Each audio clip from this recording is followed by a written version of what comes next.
Hey, everybody, and welcome to the Katie Weaver Show. This is Katie. I'm your host. I'm so happy to be here. I hope you guys had a good weekend and that the kickoff to your week was at least decent. It is the 1st of August at about 11 a.m. Pacific time. I want to welcome you. And if you're listening to a live or a archive or a replay of the show, I want to welcome you as well. Of course, I want to let you know that we're over in the chat room. You can find that by heading over to 12radio.com. That's number one, number two, radio.com. Click on the chat button and you'll be redirected into the Facebook chat. You can also watch this event rather than listen to it if you'd rather. You can find that on YouTube or Facebook, Katie Weaver, Domestic Mystic. Easy enough. Happy full moon, you guys. It's not very often we get to have a show on the full moon, right? So I'm happy. I love it. I'm here for it. You know how I feel about the full moon. A lot nicer than I feel about the new moon. That's how. Hi to Sherry, Jessica, Victoria, Sid, everybody that's funneling into the chat room. Good to see everybody. Oh, Renee, Tiff, good to see everybody. Curious to know always if you guys are how you doing? How are you sleeping? How are your animals acting? How are you doing with this full moon? I'm curious to note. I I like it. It's feeling good on me. I slept really well, and a lot of times over the full moon I don't. So that was good. I mean, the animals around here are acting, as naughty as usual, but that's nothing new. So here we are. I mean, the biggest news in my world is that yesterday was Lori Vallow's sentencing. And as you know, I am a true crime podcaster along with the work that I do here. And that's been our biggest case for the last 3 years. So this is only one leg of it because, of course, the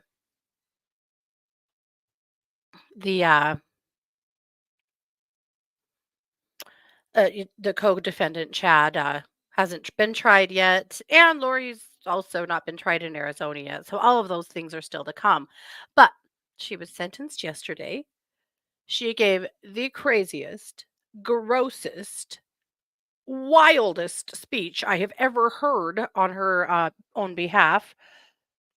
Her lawyer was terrible. The things he said were appalling. But what she said, well, I don't even know what to say. It is truly the craziest shit I have ever heard in my life. But okay, that's fine. Whatever, Lori. But she was actually transitioned into the women's prison in Pocatello today. She's already there, which in in the crime world that could have taken some time. It can take up to a month to transfer inmates after they get sentenced, depending on what kind of processing still needs to be done, if there's a bed for them, where they want to send them, if they still need to evaluate them and whatnot. But they were ready, man, because she's already there. She was booked this morning. So anyway, that's been definitely captivating a lot of my energy here for the last few days, and it is done. So, and she got 5 life sentences without the possibility of parole, plus another 10 years just for good measure. So, bitch is never going to see the light of day again. She is done, and she'll never see Chad Daybell again. So, we're here for it. So, anyway, that's what's up in my world. Besides the fact that Mars is prepping to go back to school and has had teammates here for the last, I don't know, about 5 days. It's been great. We've had a lot of fun with the girls and had a lot going on. We have been working our butts off on all of our Leo birthdays.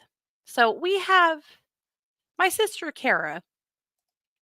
And she probably needs her head examined for this. It's not all her fault, but enough. Her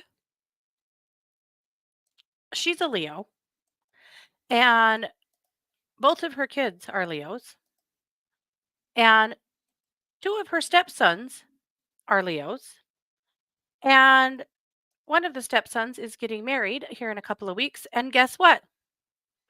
He's a Leo too. Can you even?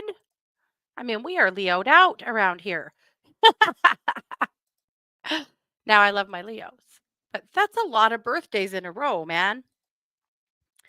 So this whole year for birthdays, we've been doing hoodies, embroidered hoodies. So of course that takes some real thought about the person and what they would love, and what would be perfect for them. And so I've done all of the design work on the hoodies, and Scott has done all of the embroidery work on the hoodies. But I wanted to show you some of the hoodies that we've done because it's fun and because I'm beyond proud of them. We've done some really fun stuff, and I hope they love them. I mean, we've mostly gotten rave reviews, so you know. Anyway, I had 3 hoodies I wanted to show off to you, so give me 1 second. I'm going to put some pictures up in the chat room, and I'm going to complain one more time about the chat room because it really bugs me in Facebook groups that you can only put up one picture at a time. It's dumb, and it takes forever. But maybe someday, right?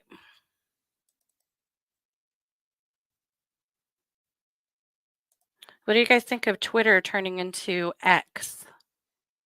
Isn't that weird? And maybe some of you guys don't have Twitter accounts. Um, I do because a lot of true crime reporting happens on Twitter. And so it's important for me to have it to stay in the know. But also, we use our Twitter for true crime stuff quite a bit. But I know a lot of people aren't big Elon Musk fans and closed their Twitters when he bought it. But the whole X thing is so weird. And now they're saying it's not tweeting anymore when you tweet something or when you retweet something. What is it? Is it an X-ray? I don't know what it is. It's just such a weird transition. I don't even know what to think. But I do have Nell was coming in for her weekly cameo. So here her is now. You believe how much those ears have grown? She's grown a lot too. And please show off the big fat baby tummy. Yeah. So cute. Anyway, so here's Nell. Look how cute she is. Oh, thanks for being so good, Nels. Okay, you can go. I think her ears are growing faster than any other part of her. They're clear down to her paws now. Anyway, I know you guys always ask how she's doing, so I told Mars to bring her in for her cameo. She has to come and show off. She has now mastered the doggy door. She can go in and out. She had in figured out pretty quick, but she didn't have out figured out. But through roughhousing with her brothers and running in and out of that door 1,000 times a day, she finally has it figured out and is going outside by herself. So I have hope that someday this dog will be potty trained. She's getting there quick, actually. Basset Hearts are not hard to potty train historically.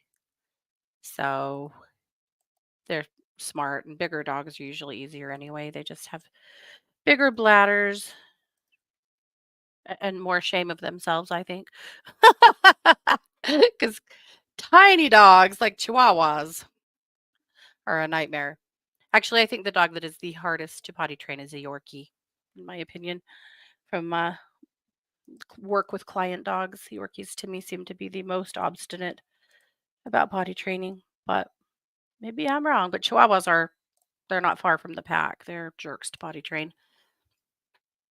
Anyway, okay, I got my pictures put up in the chat room, so I'm going to come back over to the video now and share them here. So this is the back of a hoodie we did for my niece Mia. I asked her what she wanted, and she said something with these song lyrics. The lyrics are from a Noah Kahan song called Call Your Mom. The lyrics are, "Don't let this darkness fool you. All lights turned off can be turned on." And it's a light bulb that's full of flowers and butterflies and stuff. And then on that same hoodie, on the front breast pocket, there is a guitar that has flowers and stuff. And then on the sleeve, some music notes and a treble clef. And then this hoodie we made for my nephew Landon. Landon is like 6'5", this enormous kid with long blonde hair and an orange, like reddish beard, and the kid looks like a Viking. And I always tell him he looks like a Viking. And then a while back, he was wearing a Thor's hammer necklace, and I'm like, okay. So I had to make him a Thor's hammer hoodie. I think it turned out awesome. I like this one so much, I might just make myself one. And then I put a Nordic compass on the front of it and a tree of life on the sleeve. And then for his fiancee, Charlotte, her favorite color is red.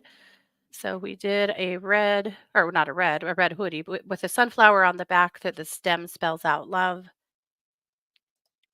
with this cute little rainbow on the front with that has a heart in the middle and little sunflowers on top of it, and then a big individual sunflower on the sleeve. Yeah. So those are the hoodies we've been up to. So excited. And what I've been doing, maybe this is like, I don't know. Maybe this is tacky. Maybe it is. I don't know.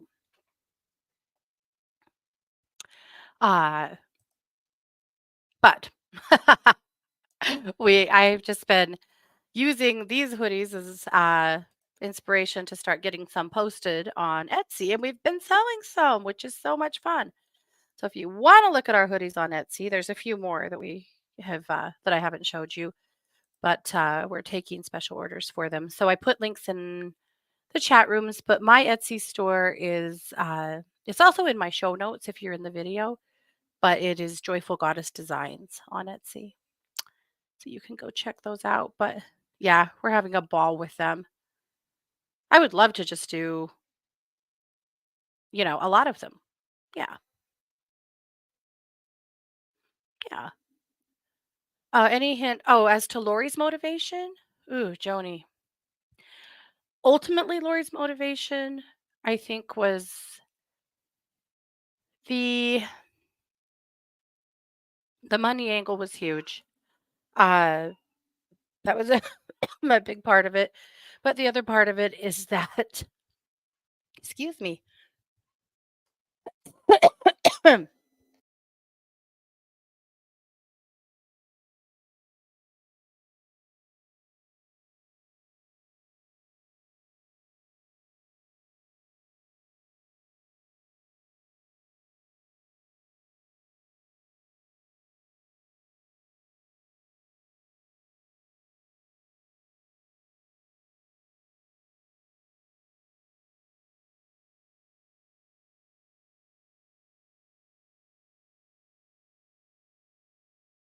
Oh gosh, sorry, you guys. I muted myself to cough and never came back. So with Lori, I just explained my whole theory and you didn't even get to hear it. My theory is that it was partially money. This was a lot of this was just greed over that life insurance policy, and then over Tammy's life insurance policy. There was a big greed angle, but beyond that, Chad flattered Lori. He convinced her that she was a goddess, that she was really special, that she was different and better than everyone else, and that so was he. And it really created this energy there in them that made a really dangerous combo because they are both delusional and both willing to do things. They were both thought that they were above the laws of the land and above godliness in their religion. So anyway, that's kind of where it all went wrong. So greed and lust and typical bullshit, along with a lot of mental illness on Lori's part. Yeah. Okay. Renee says I'm still on mute. I am not. So now I'm a little confused.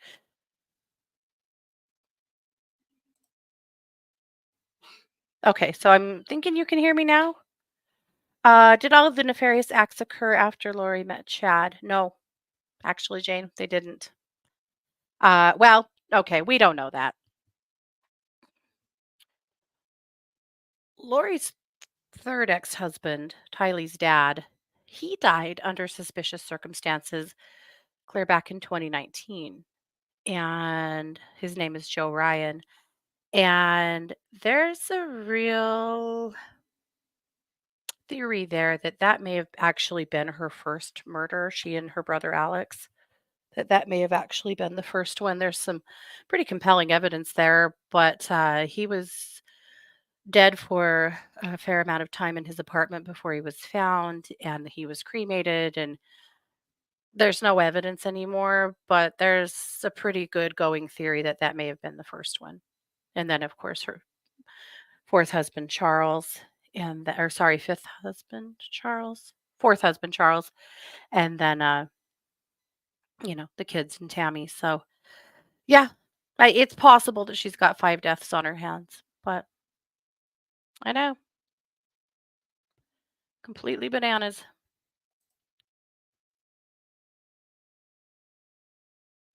Yeah, Lori had 2 sisters. Didn't she have a baby sister that died, like, in infancy? And then, of course, the adult sister that died, yeah. Well, yeah, she's been married 5 times. She was married right out of high school, and that marriage failed, and then she was married again briefly, and that guy apparently is in prison. And then she married Joe Ryan, and then after they divorced, she married Charles Fallow, and then after Charles died, of course, she married Chad Daybell. Yep. It's a lot. Yeah. Hey, Yashika. Yeah. On that note, was she brainwashed? Because she's really is off. What she is a combination of mental illness, true religious beliefs, because a lot of the stuff that she said yesterday, I mean, that it was in horrifically poor taste and bananas, but a lot of that really does stem from teachings in Mormonism, not all of it, but a lot of it, just hopefully not weaponized and used to y- justify killing kids. But in her case, that's what she did. And then, of course, moving forward with Chad, convincing her of stuff well beyond all of that. How could she have gone on this long and no one knows she was mentally ill? They did. They did. She's been ordered for psychiatric evals that she refused to have. When Tylee was quite a bit younger, there was some leaked reports from a guardian ad litem that was Tylee's guardian ad litem at the time when she was going through pancreatitis and had been really ill. And those reports indicate that they knew very well that Lori was not well, and that there was serious suspicion then that she was actually causing Tylee's illness. There was even a time in Texas where she was court ordered to have cameras in her home to supervise her parenting. But what happened is that she bounced around. She moved around. Every time things were getting dicey, I think she would pack up and move. So between Texas, Arizona, Hawaii, back to Arizona, back to Texas, back to Arizona, then to Idaho. I think she did a good job of covering. She's a master manipulator, and she managed to stay under the radar quite well. But yeah, there was, I mean, it not very long before she and Alex killed Charles, she had been ordered to a psych eval, and there's actually uh, some vest cam footage of a police officer explaining to her how to get out of having the psych eval. So we've called it the golden vagina effect for a long time. Lori was beautiful. She had her big blue eyes and her long blonde hair, and she batted those eyelashes and shone that golden vagina. And men were at her beck and call. She had no trouble manipulating men to get whatever she needed or wanted, and that has gone on, up until the time that she was arrested. And I know that she tried shining that golden vagina in the jail too, and it just didn't work. It'll be interesting to see what happens in prison. I suspect that Lori will have her own cult following in prison before you know it. I also suspect that she will be getting lots and lots of fan mail, And she will that she'll be that kind of prisoner. Whether you like it or not, she will. So, yeah. Anyway, I'm sure I'll have tons more to say about that over on the true crime channel, but that's what's up. Yeah.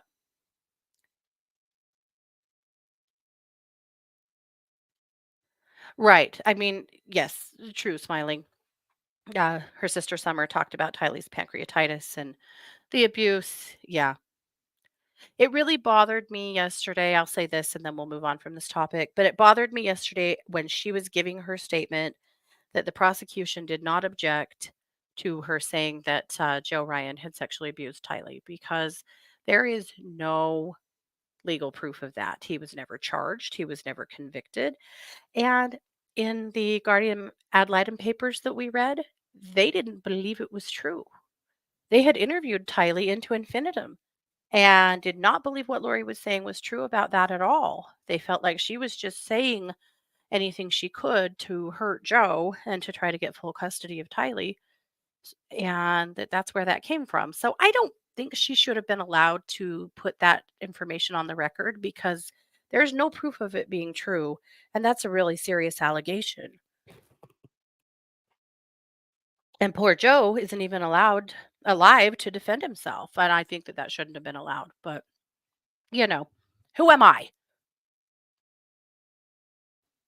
Do I think if she'd taken the psych eval, it would have gone differently? Not really. I think the judge had his mind made up. I mean, it's easy to say now, well, you refused to participate, so here we are. But with Lori's kind of mental illness and her degree of manipulation, would a psych eval have even been that helpful? Maybe not. Yeah. Yeah. Yeah, it was a huge shock to hear her voice. Throughout the whole trial or hearing, I'm like, is she really going to talk? I just can't imagine her lawyers really want her to do that. But she's called the shots with them all along, which is her legal right, but it's been pretty dubious. Okay, well, let's move on because I could talk about this all damn day, but we have way more important things to talk about than that person. Glad to hear it, Pamela. She said that the possum has left the building. Thank goodness. Naughty, naughty, naughty. Yeah. Okay.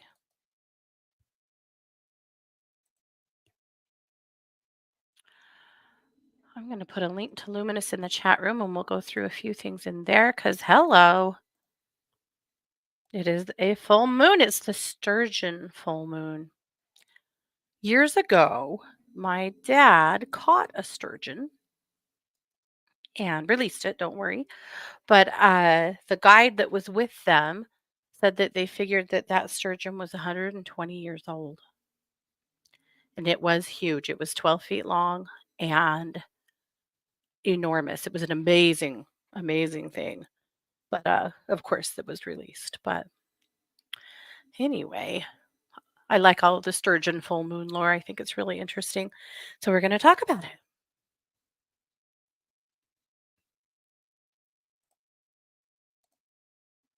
All right. So obviously, I did a full moon cover. I did a full moon cover last week too. I don't know what I was thinking, but here we are.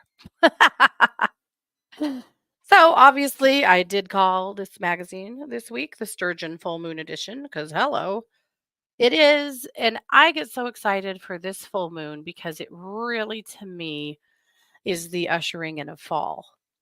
Now, it's still hot as hell, yes, but there's hope in the air, right? We're getting cooler at night. You can smell a little bit of folly weather early in the morning. We're getting there. This is always that time where, like, we've had enough heat, we can't take anymore, and it gets exciting and hopeful. So, fingers and toes crossed for a really long, lovely fall. My God, do we deserve it? All right. I wrote a little article about the sturgeon full moon. This moon's also known as the green corn moon, the grain moon, and the red moon because of the reddish hue it takes on in the summer haze. And that depends on where you live. Sometimes we're also in fire season, and there's a lot of fires burning in Montana right now. So we're getting some smoke from them.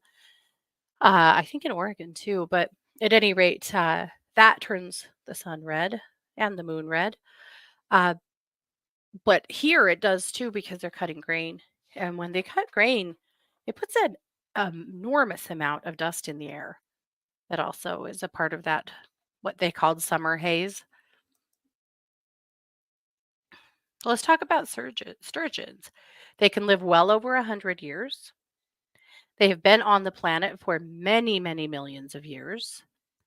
They're known as a living fossil for that reason. They can grow over 20 feet. Due to overfishing in some areas, now they're considered an endangered species. The Celts believed that sturgeon could bring fertility and abundance, and that eating sturgeon would bestow these blessings upon those who consumed it. In Africa, the sturgeon was seen as a symbol of power and strength, as well as wisdom and power. In some Native American cultures, the sturgeon is still viewed as a guardian spirit and is believed that the fish can help guide people on their spiritual journey. So, overall, from a spiritual standpoint, sturgeons represent abundance, prosperity, and fertility. They are also symbols of strength, power, and endurance. If you've never considered connecting to the sturgeon, you may. Or if you've ever seen like tattoos or symbology and stuff that contains a fish, something like this, that's the sturgeon.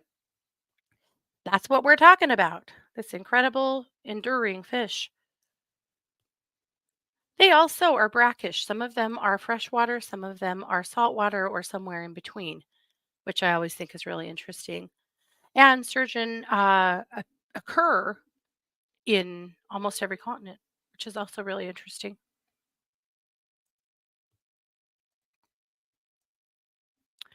All right, bitch astrology for the week from Kelly. Uh, Full moon and Lion's Gate healing opportunities. Yep, it's Leo season. So we're headed into that Lion's Gate season. So Kelly says we have a great week ahead.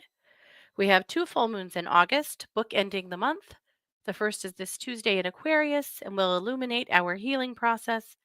We are also at the Lion's Gate portal right now, and Mercury will enter his shadow phase this week. Well, she's got lots of descriptions about or explanations about what that all means, so be sure and read them. But also for her full bitch scopes, go over to her Patreon. Um, and there's a link here in the article for it. But you can become a patron for not much, like $5 a month, and be privy to all of her scopes. And it is well worth your money. Okay, my tip this week is a full moon releasing ceremony. I love this one. If you guys have never done a burning bowl ceremony, consider doing it. You can do this in a casserole dish. You can do it in a metal heat-proof container. You can just build a little fire in your yard, or, if you can go to a park where there's a barbecue and do a little fire there.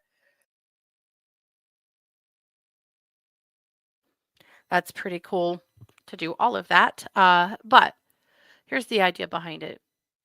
If you have stuff you're packing around that you're ready to be done with, guilt, rage, resentment, fear, anxiety, regret, bad habits, dead end relationships or jobs, or any other thing that you're just ready to be done with, this is a great time to do it.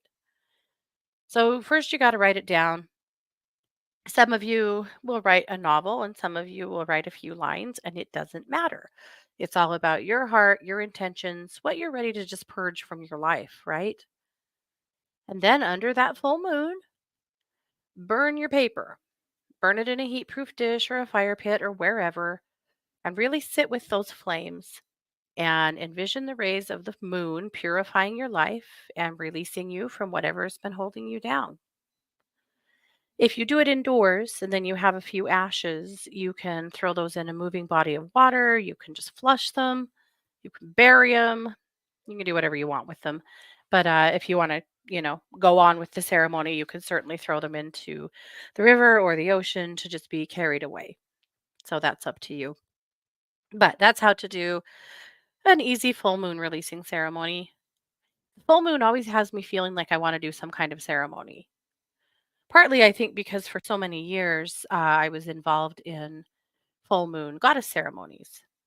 And so I haven't done one in a long time. We had a grandmother that would come into Healing Hands that had was doing those. She would offer them every month. And one month when I came in, or when she came in, she said that she needed to train someone in our circle to take over for her when she was not going to be doing them anymore. And that Goddess told her that I was supposed to train with her. And I was like, no. I don't think she thought I'd say no. Uh, and she was like, well, yeah, you're supposed to do them. And I went, I don't really want to. My plate's very full. I don't want to. And she was like, we'll talk about this some more later. She was not someone to be told no to. And so, and I thought about it too. And then the next month rolled around and she was like, so are you ready to start your training? And I'm like, I just don't know that I'm really the right person. And I don't know. And I don't think I want to. And again, she's like, okay, but you're supposed to. So I sat with it again for another month and finally decided that yes, I did. I did want to become, it's called being the conductress. So I went ahead and started training with her and trained for, oh gosh, I don't know, 6 months, maybe more. And then, true enough, she moved and left it to me. So I haven't done one in a long time, though. We really need to do it. It seems like every full moon, there's a reason why it just doesn't work out. But one of these days, I need to go ahead and do one. I've actually done a few online for like really small private groups, and they're amazing. Even online, they're pretty an amazing, intimate experience. But in person, they're very moving. So, anyway, one of these days. But there's actually a part in that ceremony where you choose what you're going to give away and throw it into the fire. There's a little similarity there.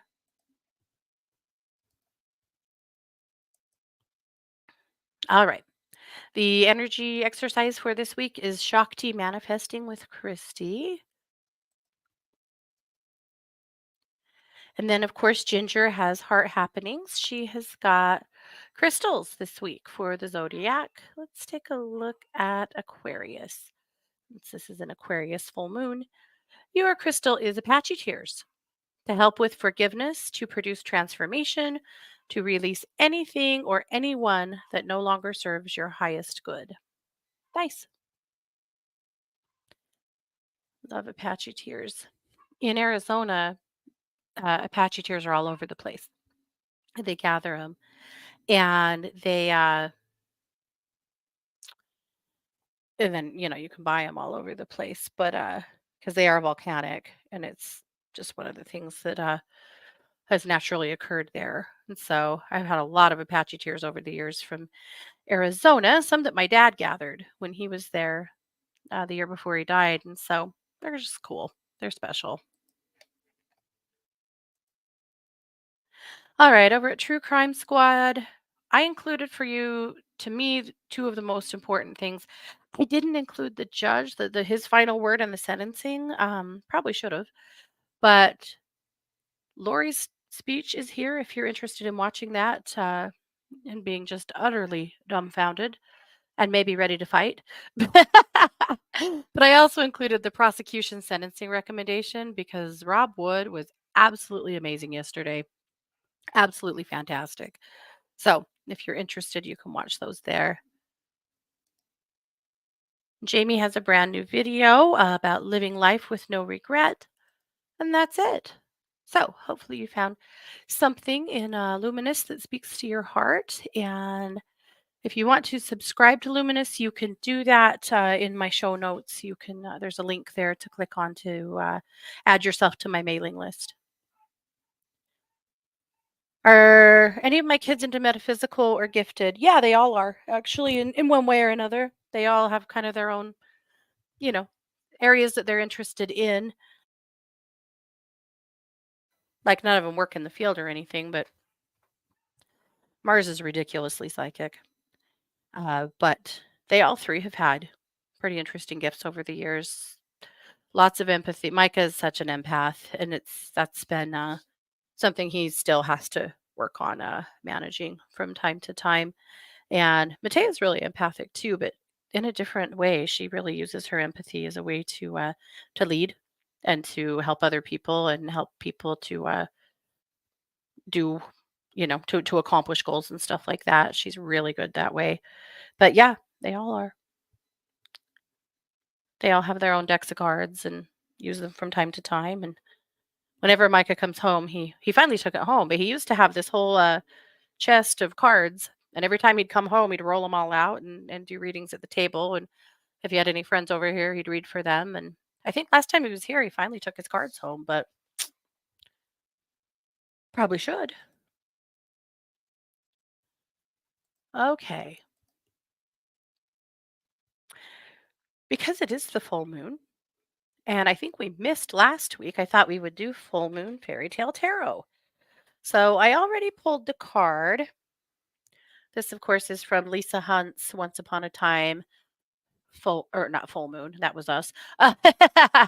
Fairy tale tarot deck. This is a very fun deck. So the card that I pulled is the wheel. So what it looks like is a queen with a whole bunch of other women, like princesses behind her. There's a castle, there's a moon, there's lots of waves around them. That's kind of what the card looks like. So the wheel is traditionally is the wheel of fortune in regular tarot. The story is 12 dancing princesses. The culture is German. The keywords are change and movement, which I thought was so interesting because with this full moon in Aquarius, a lot of it is about change and choices and potentially feeling a little stuck, perhaps. And so I like that idea of yeah of this story for us. I think it tracks. So here we go. And I don't know if you guys can hear the barking. If you can, I apologize. This is the what fun sounds like at my house. Nellie is really, really figuring out her voice, and my gosh, she is loud. Once upon a time, there was a cow herder named Michael. He was a daydreamer and would often look up at the sky while he brought cattle to pasture. One day, a beautiful maiden came to him in a dream. She told him to follow the path to the castle of Bol- Boliel, where a princess was destined to be his bride. At first, Michael was reluctant to listen to his dream, but after two more such visits by the maiden, he decided to go to the castle and settle his growing curiosity. Michael tied a bundle to a stick and set out on his quest. It was said that in the castle of Boliel there lived 12 beautiful princesses with their father, the Duke of Boliel. The princesses shared the same room. 12 sisters shared the same room? How much bloodshed do you think there was? How much hair was pulled? No. 12 sisters sharing the same room is a hard pass. They probably had fun too, but come on, man. I'm assuming they're teenagers. Also, how do you have 12 teenagers? Huh? Explain that to me. Okay, maybe they weren't all teenagers. All right. But dear God, 12 teenage girls living in the same room. I don't want to. The princesses were locked in their room every night. And there it is. We knew this story was going to get creepy at some point. Even though there was no seeming way they could leave, every morning their satin shoes had inexplicable holes in them. Oh, so they're up to something. Finally, the Duke had drafted a proclamation. Whoever can uncover the mystery behind the worn shoes will be able to choose one of my daughters as a wife. See, this is a man. This is how a man thinks because a woman would just sleep in there herself and figure it out. But okay. Many princes tried to solve the mystery of the worn shoes, but all had failed. Michael arrived at the castle and asked the gardener if he could work as an assistant. He was given the task of picking up bouquets of flowers for the princesses and delivering them to their rooms. None of the princesses ever noticed the gardener lad aside from the youngest named Lena. Michael had another dream. This time the beautiful maiden held out two laurel trees, a golden rake, and a bucket and silk towels. Plant these and nurture them with the tools I've provided. When they are as tall as the princesses, you may ask the trees to grant you a wish. Well, of course. Wish granting trees, as you do. Oh, sorry. I thought I was muted for that. After the dream, he followed the instructions and carefully nursed the saplings. Before long, they matured, as the maiden had said. Please make me invisible, Michael asked the trees. Oh, God, Michael. This is going to get creepy. Here we go. That evening, the invisible gardener snuck into the princess's room and hid himself. Here it is. He heard a great flurry of activity from as the eldest, not an Elvis, opened a trap door. What? By clapping her hands. They had clappers back then? The princesses dashed down the stairs, and Michael followed. They passed through a corridor of silver trees, and they strolled into a shimmering golden wood. And finally, they walked through a forest that glittered like diamonds. When they came out of the forest, the princesses ran for the shore. There, handsome princes assisted them onto boats and rowed them across a sparkling lake. Michael crept onto the youngest princess's boat and marveled at the illuminated castle drawing closer from the distant shore. When they arrived, they went inside a magnificent structure, alive with festive lights and sounds. Michael was awed by the splendor, but his eyes kept focusing on the youngest princess, Lena, as she danced with a prince. The prince seemed catatonic and distant, with vacant eyes that were such a contrast to their lively partners. The princes were actually under a spell, having been made to drink a potion by the princesses to help lead their rendezvous. Well, yeah, of course. Why not? Who who wouldn't? The party went on until the princesses' shoes were worn. Then they climbed onto the boats and crossed the lake back to the magical woods. Michael grabbed a silver bough that he found along the way and snuck ahead of the princesses before they returned home. When the princesses had settled back into the castle, Michael gave Princess Lena a bouquet with the silver branch inside. He followed them to the magical castle several more times, each time bringing back a token of his adventure. Every day he would place something from their journey into Lena's flowers. Finally, Princess Lena approached Michael. You obviously know the truth of our nightly escapades, remarked the princess. Why haven't you told my father? You must know what the reward is for solving the mystery of our worn out shoes. Michael remained silent and continued to follow them to the castle. Finally, Princess Lena told her sisters about Michael. The eldest wanted to have him imprisoned in the tower, But after some compromising, it was agreed that the lad would follow them to the hall for a test. Michael accepted the challenge, accompanied them to the castle, and was seated at the banquet table. He was about to drink a potion handed to him in a golden cup when Princess Lena cried out, "No, I cannot let you do this. I would rather marry a gardener than subject you to enchantment." Michael tossed the potion and fell to his knees before the princess, asking her to marry him. This shattered the spell, thus freeing all of the princes from the enchantment. Well, sure it did. Why wouldn't it? Everyone knows that.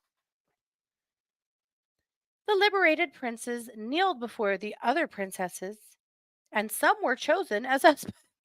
What? Some, not all. They have standards, you know. Everyone traveled back through the maze of forests before Michael and Lena returned to the castle. Michael the gardener became Michael the prince, husband to Princess Lena, and together they lived happily ever after, as you do. Here is the meaning. It is important to remain flexible and open to new constructs. Repeating old patterns can stifle potential growth and and render us imprisoned by stagnation. Instead, expose yourself to the transforming where am I today? The transforming qualities that change may bring and enjoy the rewards that your efforts result in. So in other words, let change happen. Don't get scared. And if you manifested it and it's happening, by God, let it happen. We do this. We want something, we work on it, we manifest it. It starts to come in, and then we lose our minds and freak out and grab that change and shove it back in the pocket, right? No. If you have some change that's trying to come forward this month, let it happen. Get excited. That just means that good things are afoot, right? Yeah. Okay, hopping into the chat room. Tiffany says, if you do readings today, I would love some insight on when you see us finding an apartment for my mother in Bend. The one I had lined up for her in 2 to 3 months became available early, and now we have to start over. I still feel like you'll have something found for her in September, Tiffany. Uh, Mid-ish September. Marlene, welcome. Oh gosh. Tiffany said 2 days of no AC and it was 111. Had to relocate me and the bunnies. Stuff in the house was ruined. Finally got AC back and stopped at a grocery store to get something solid to eat for the first time in 24 hours and slipped and fell hard on applesauce. Oh no. And then woke up the next morning to hazardous air quality. Good Lord. You're getting 1,001 reasons to go ahead and get moved, aren't you? Yeah. Okay.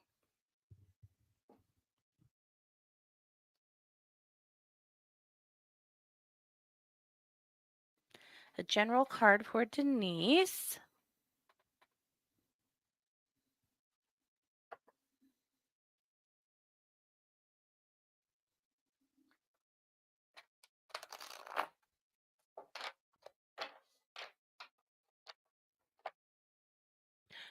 I think that the heat in general is making people more grouchy than normal. It's starting to really wear on folks. Hopefully that means it starts to settle down soon.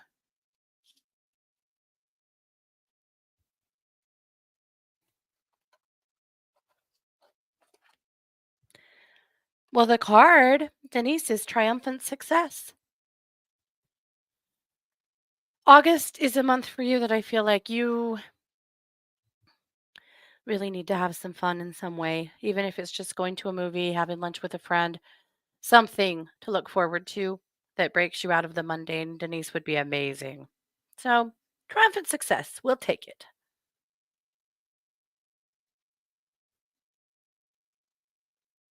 Oh, good. Joni said she's slept well over this moon is also unusual for her. Yeah, me too. I'm all about it, man. I am. It's the one thing I can look forward to. My lungs have been so unhappy this summer. It's been driving me crazy. So, sleep? Yeah, we'll take it. Okay. It is Maureen's birthday. So, happy birthday, our dear Leo. And yes, I'm going to pull 3 cards for you.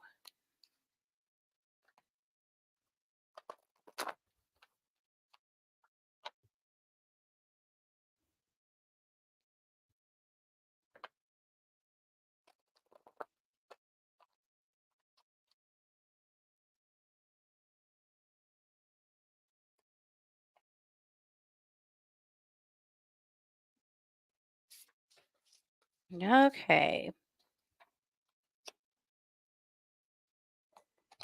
Using the Psychic Tarot deck per normal, in case you're wondering. Though I'm not far from hauling out my Samhain deck. Did you know that as soon as the 4th of July is over, we can consider this spooky season because there isn't another holiday short of Labor Day until Halloween. So we're here. The first card is solitude, Maureen. And just like today, taking a day off work, I feel like it's really important for you right now to take these quiet moments for yourself where you get opportunities to just do whatever you want. I feel like the older you get, the more you need those times where nobody is in your bubble, nobody's in your space, that you just get to just be. You can be very, very comfortable with your own company. And I don't think you've always been like that, but you sure are now. And it's a good feeling. Okay, this card's a warning. It's suffering in silence.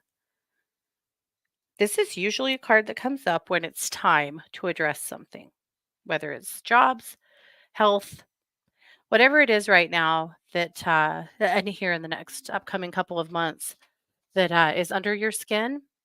This is a call to action to deal with it.